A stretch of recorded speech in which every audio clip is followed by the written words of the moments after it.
everybody, welcome to another episode of Blackpack Homestead.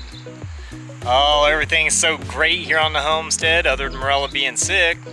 She sends her love to y'all. She can't be here right now, she's going through a pretty rough spell. But the subject I'm going to cover today: can you save more rare animal breeds by eating them? That's a good question. Reason I started this topic today is because I was watching kind of those science shows. I don't want to specifically name it, but they were talking about animals struggling with that, with survival there, maybe being on the extinct list, or not the extinct, the extinct list, being on the threatened list, and you know. And I had mentioned to one of the comments there that there are more tigers alive in Texas right now than in the wild, and that was enough to trigger some folks, at least one in particular. My guess is probably a young girl, guessing by her ID there. It had something to do with little animal binkies or something, I don't know, but yeah, there's more tigers alive in Texas now than in the wild. And our argument was how terrible it was that these animals are being raised by people and how they're relying on people. And the fact of the matter is that what they're doing in the way of conservation oftentimes doesn't work. I didn't say it was ineffective. I didn't say it always didn't work. I just said oftentimes it's not as effective as you would like to think it to be. And boy, she didn't like that either. She sent me all sorts of horrible things. Do the world a favor, don't procreate the world, you know, you're a terrible person, just really awful stuff, you know. Haters, just haters. And I left her a note there thanking her and told her she was very sweet and that I raise rare rabbits. They're rare, you know. They're not as common as probably most rabbits. And told her, you know, if you saw the channel, you'd know that. So take the time to know somebody. So the question is, can you save rare animal breeds by eating them? I can tell you that the silver fox breed of rabbit that I have here in these cages are wonderful, wonderful rabbits. They're one of the very few rabbits that actually dress out at 65% of their weight. Most rabbits you can't do that with. I mean, some of these guys get pretty big, really big, what I would consider big. And I just want to know, guys, tell me, if you're raising a more rare breed of chicken, of let's say you do Hetemoras or ice bars, or you know, some of the more rare breeds, I'd like to know.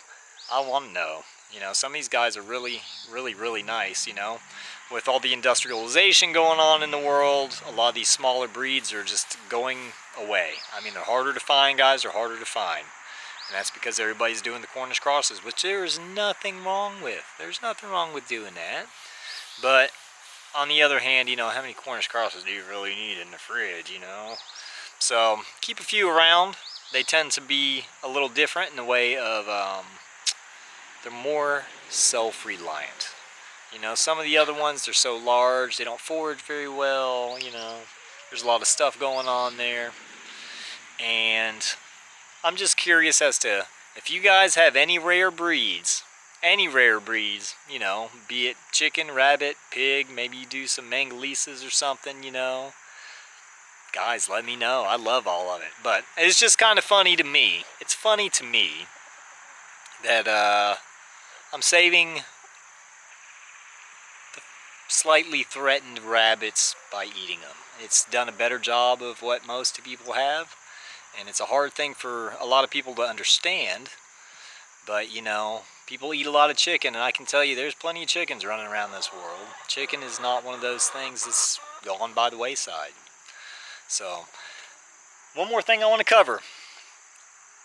The rabbit cage. I was in here taking care of these guys this morning, and I noticed Sweet Pea over here was hay stashing.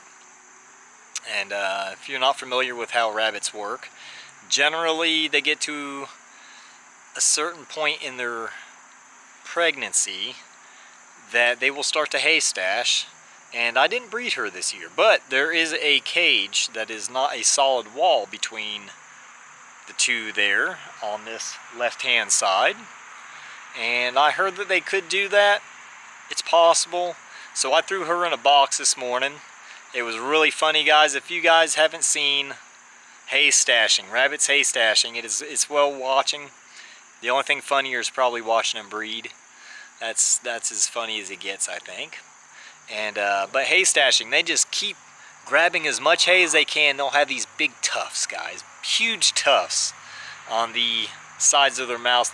And when I opened them up this morning, looked at her, she just kind of was like, you know, oh, had a bunch of hay in there. So I thought it was great. She's got her box in there now. I'm going to keep that box in there for a little while. I'm not sure how far along she is. It is getting that time of year. It's rabbit breeding season, guys. Chickens are dying out. Or phasing out is a better term. They're phasing out, and it's rabbit season. Back in the day, folks did rabbits for the winter time. They did chickens for the summer and spring, fall.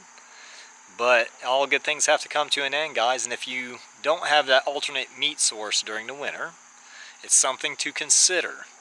I know of all the animals here on the homestead, the rabbits are the ones that eat the least and produce the most.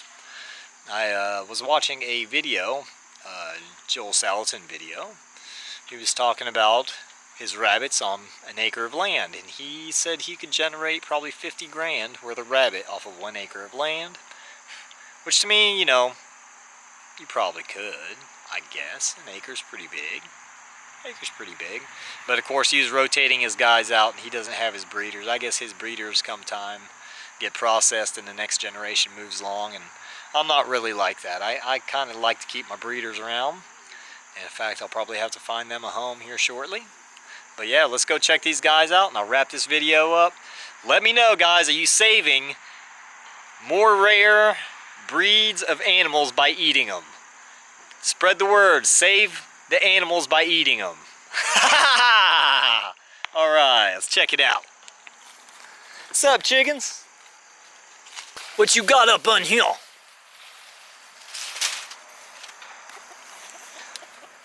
Boom! 3-egg day today. Unless you're hiding one somewhere.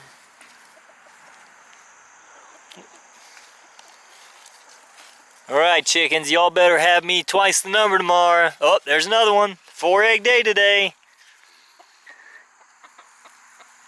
Boom! Look at that. 4-egg day today. I just want to thank y'all for all your kind words and all your support.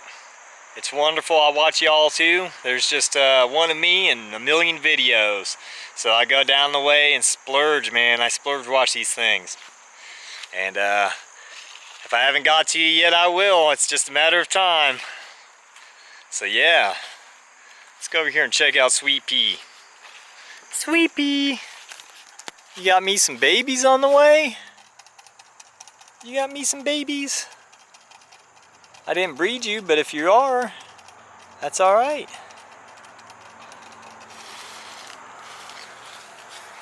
What you doing, Mr. MacArthur? I guess that makes you the father, if it did happen. Lilac. Hey, Lilac. Hey, baby. How are you? You're a good girl. You're a good girl, Lilac. Good girl.